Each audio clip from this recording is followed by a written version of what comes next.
안녕하세요. 디디의 기록왕국의 디디입니다. 혹시 퇴근 후에 누워서 핸드폰만 하다가 어느새 잘 시간이 되어서 허무하게 하루를 마무리해본 적 있으신가요? 제대로 쉰 것도 아니고 재미있었던 것도 아니고 유익했던 것도 아니고 기억에 남는 것도 아닌 핸드폰으로 저녁 시간 보내기. 돌아봤을 때 저는 이런 시간들이 제일 불행하고 아깝게 느껴지더라고요. 차라리 좀 더 재밌게 보낼 걸, 좀 더 재밌는 활동을 할 수 있었을 텐데 라고 생각이 들었습니다. 그래서 오늘은 여러분들에게 핸드폰 스크롤 대신에 우리가 유익하고 알차게 좀 더 재미있거나 나에게 도움되게 보낼 수 있는 활동 10가지 정도를 추천드려 볼게요. 이 영상이 저녁에 핸드폰 하는 시간을 생각하면서 만들어진 거기도 한데 평상시에 핸드폰을 많이 한다라는 분들도 충분히 도움될 만한 영상이니까 끝까지 들어와 주시면 감사하겠습니다. 단순히 리스트만 쭉 말하는 게 아니고 실제로 제가 해봤던 것들이나 도움됐던 경험들을 곁들여서 말할 거니까요. 훨씬 선택하시고 시도해보시기 편하실 거예요.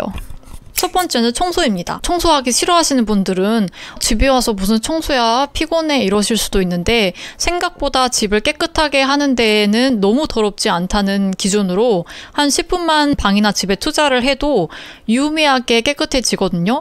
단순히 청소기 한 번을 돌린다던가 밀린 설거지를 한다던가 하는 한 가지 방식만으로도 취해보세요. 왜냐면은 경험상 퇴근하고 맨날 누워있는 게 습관이신 분들 있죠. 피곤한 심정 다 이해하고 가만히 있고 싶은 심정 이해하는데 이게 움직이지 않는 버릇해서 그래요. 10분이라도 움직이고 청소기나 설거지로 몸을 움직이다 보면은 다음 행동을 할 에너지가 오히려 생기거든요. 그러니까 몸을 너무 움직이기는 귀찮고 밖에 나가서 운동하기도 힘들다 그러면은 청소 10분 너무 과하게 말고 10분이라도 정돈하는 습관, 이거는 내 몸을 움직이게 하는 워밍업 역할도 하고 다음날 내 기분을 좋게 만들고 깨끗한 집안을 유지함으로써 내 생산성에도 도움을 주니까 이 습관을 한번 해보시길 추천드립니다. 두 번째는 자취하시는 분들에게 해당되는 건데요. 내일 먹을 요리를 하는 거예요. 너 그렇게 부지런하냐? 너 다음날 먹을 요리를 전날 하냐? 이렇게 말하실 수도 있는데 제가 진짜 싫어하는 게 집안일하고 요리예요. 근데 자취하시는 분들은 맨날 사 먹다 보면은 돈도 많이 쓰게 되고 건강도 챙기기가 쉽지 않아요. 1분 요리랑 자취 요리 신 이런 채널을 보면은 진짜 간단하게 쉽게 요리할 수 있는 것들이 많이 나와 있는데 간단한 찌개 정도라도 한 10분 정도 투자해서 끓여 놓으면은 내일 나의 건강도 챙길 수 있고 그 전날에 음식을 미리 설정해 두니까 음식 고민 안 해도 되잖아요. 그러니까 전날에 내가 내일 먹을 것을 미리 요리해 두는 것도 추천드립니다. 지금 말한 방식이 모든 분들에게 적용되지 않을 수도 있어요. 근데 저같이 먹을 거를 굉장히 좋아하시는 분들, 아주 간단한 걸 해 먹을 거고 난 요리 싫어하지만 그래도 맛있는 건 먹겠어 하시는 분들이 핸드폰 대신 하실 확률이 높을 거예요. 내일은 이거 먹으니까 해동이라도 시켜놔야겠다 이렇게 된단 말이에요. 근데 야식으로 먹으시면 안 돼요. 이거 주의점인데 저도 요리하다가 한 입씩 보게 되더라고요. 세 번째는 책 읽기예요. 여러분 아까 청소나 요리하기 이런 것들 들으시면서 어떤 생각이 드셨어요? 일부러 자기 개발할 수 있는 취미 같은 활동들과 가벼운 활동들을 모두 섞었어요. 우리는 저녁 시간에 핸드폰 대신 할 수 있는 다양한 활동들의 리스트를 갖는 게 지금 목표잖아요. 이 모든 것들 중에서 내가 내 취향에 맞는 것들을 선택해 보시길 바랍니다. 세 번째는 책인데 저녁에 책 읽으면 굉장히 좋아요. 자기 전에 책 읽으면은 뇌가 그거를 생각해가지고 기억하기 훨씬 쉬워진다는 거 아시나요? 잠자는데도 용이하고 핸드폰 대신에 책 읽기는 30분이든 1시간이든 긴 시간을 할 수 있다 보니까 나에게 쓸모있고 도움되면서도 성취감까지 느낄 수 있는 아주 좋은 활동이죠. 근데 만약에 내가 책 읽기에 대한 습관이 없다, 핸드폰 대신에 책 읽기를 하기엔 난 너무 지루하다 하시는 경우에는 만화책도 괜찮다고 생각합니다. 그냥 핸드폰으로 스크린으로 빠르게 섭취하는 것이 아니라 그래도 글과 그림이 같이 있는 만화책이라든지 아니면 나에게 좀 더 감당 가능한 콘텐츠들 있죠. 오프라인 콘텐츠들, 만화책이라든지 잡지라든지 아니면 에세이라든지 이런 책들을 찾아서 읽어보시면, 그리고 따뜻한 차와 함께 좋은 음악과 함께 내가 좋아하는 것들을 곁들인다면 책 읽는 시간이 여러분의 저녁의 힐링 시간으로 변모될 거예요. 제가 추천드리는 활동 네 번째는 글쓰기입니다. 글쓰기라고 생각하셔서 핸드폰 대신 하기에 너무 어려운 활동이 아닌가라고 생각하셨나요? 나는 이과인데 글쓰기랑은 거리가 너무 먼데? 라고 생각하실 수 있는데요. 글쓰기의 종류에는 너무나 다양한 게 있죠. 하루에 10분이라도 날 다독여주고 싶어 라고 하시는 분들은 감정을 적는 일기를 쓰셔도 좋고, 저처럼 실용적인 걸 좋아하시는 분들은 내일 해야 될 건 이거고, 일요일 같은 경우에는 이번 주는 어떻게 보냈고 한 달은 어떻게 보냈구나, 내 목표는 이러하고 난 이런 것들을 원해 라는 것들에 대한 플래너를 작성할 수도 있겠고, 어떤 분들은 나는 책을 좋아하는데 이 책에 대한 짧은 서평을 해볼까, 짧은 그림 일기를 그려볼까, 시를 써볼까, 이렇게 다양한 형식으로 글쓰기라는 주제를 선택해서 가볍게 글을 써보세요. 저는 일기를 굉장히 추천드리는데, 특히 어떤 분들에게 추천드리냐면 생각이 많은 분들 있죠. 나는 집에 와서 핸드폰을 하지 않으면 온갖 생각에 휘말려 있다. 누구누구랑 이런 얘기를 했었는데 그게 무슨 뜻이었지? 나 밖에서 무슨 일이 있었는데 이건 어떻게 되는 걸까? 라고 자극과 반응에 혼자서 집에서 곱씹는 분들 있잖아요. 저도 약간 그런 타입이거든요. 그런 분들에게는 일기를 5줄이라도 쓰시는 걸 굉장히 추천드려요. 내 마음을 들여다보게 만들어주고, 핸드폰이나 자극에 취해 있던 것들을 아날로그로 풀어냄으로써 좀 더 이 시간을 온전하게 보내는 데 도움을 줄 거예요.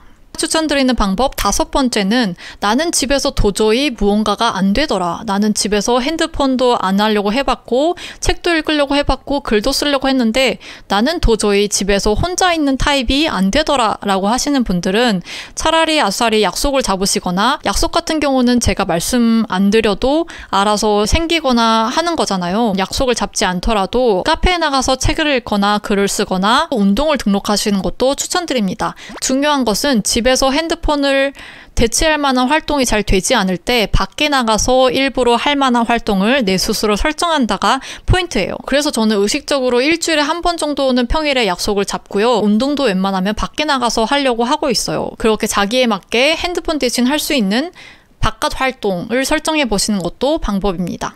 6번째는 집에서 할 수 있는 새로운 취미를 찾는 거예요.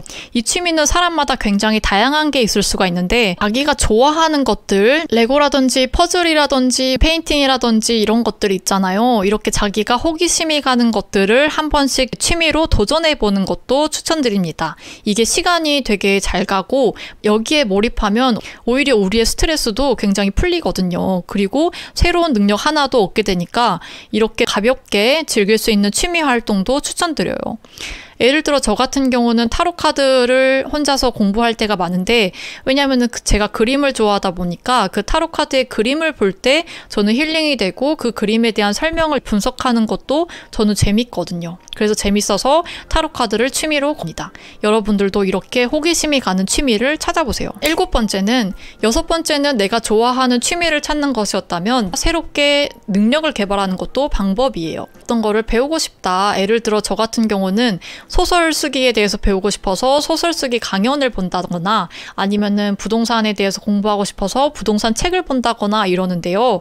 이렇게 내가 공부하고 싶은 부분을 찾아가지고 그 분야에 대해서 공부를 하거나 강의를 듣거나 관련 지식을 섭취하는 것도 핸드폰 대신 할 수 있는 활동 중에 하나입니다.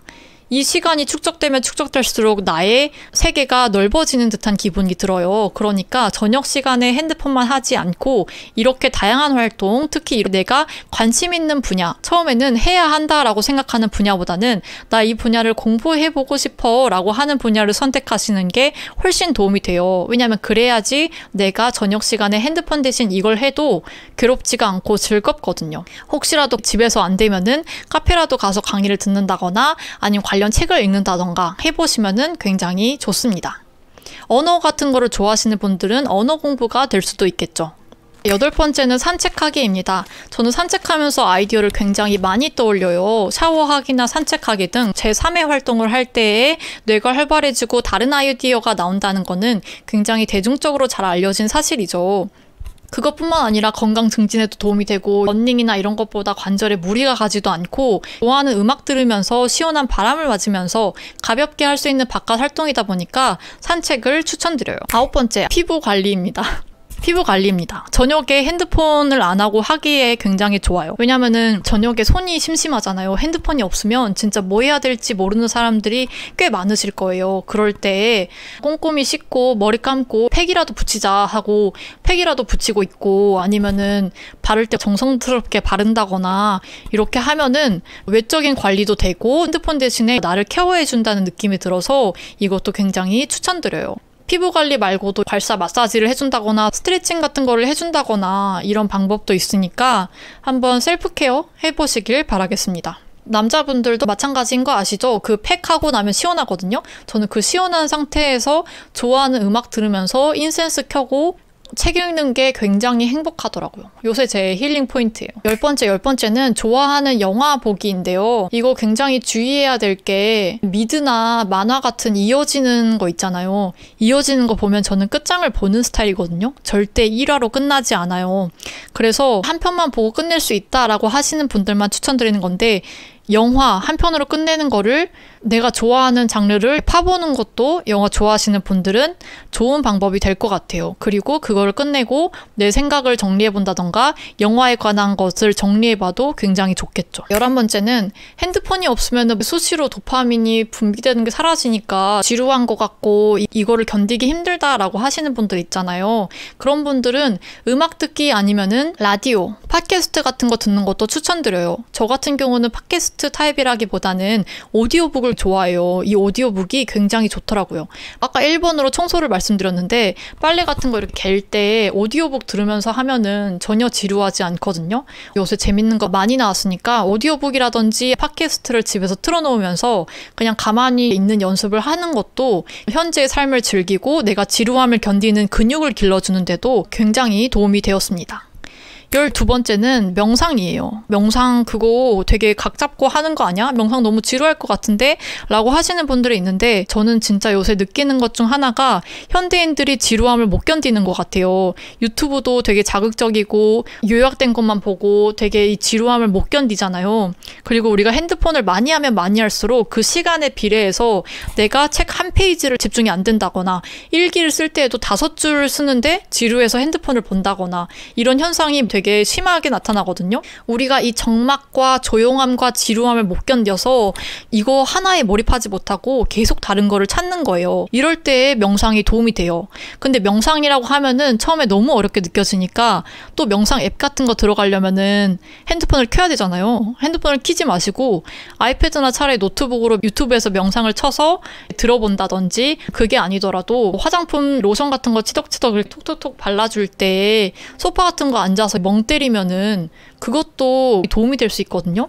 나는 적막을 견디기 힘들어한다. 고요함이 약간 불편하고 온갖 자극에 약간 심취해 있다라고 하시는 분들은 뭔가 바를 때나 팩하고 이렇게 가만히 있을 때 아니면은 음식 보글보글 끓여놓고 가만히 기다릴 때 멍 때리는 연습 있잖아요. 아무 생각 없다거나 생각이 들더라도 아, 나 이런 생각하고 있구나. 내 감정은 이렇구나.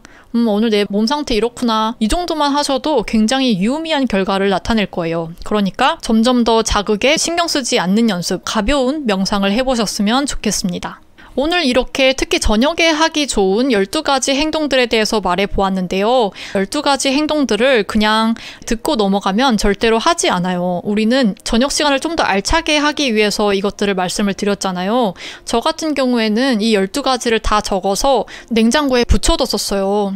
이게 습관이 되면 떼셔도 되는데 습관이 되기 전까지는 핸드폰 대신에 냉장고 딱 보면은 오늘은 이 12가지 중에서 청소와 요리를 한번 해볼까? 아니면 일기 쓰고 영화를 봐볼까? 아, 이러면 되게 재밌겠다 라는 생각을 할 수 있거든요. 집에 와서 나 무엇을 해야 될지가 안 정해져 있으면 거의 핸드폰을 하게 될 거예요. 나는 지쳤고 보상 심리도 있고 딱히 이거 말고 즐거운 활동에 대한 생각이 나지 않으니까 그냥 무의식적으로 핸드폰을 하게 되는 거거든요. 근데 이 12가지 중에서 나 오늘 타로카드 공부랑 글쓰기랑 카페 가서 맛있는 거 먹으면서 이거 공부하면 되게 재밌겠다 라고 설정해 두면은 퇴근 시간이 오히려 더욱더 즐거워지고 저녁 시간이 더 재밌고 알차고 행복해지는 거를 경험하실 수 있습니다. 오늘 말한 거 꼭 적어보시고 잘 보이는 데 붙여서 여러분들의 저녁 시간이 행복해지시길 바라고요. 기록으로 원하는 삶과 하루를 이끌어내는 디디였습니다.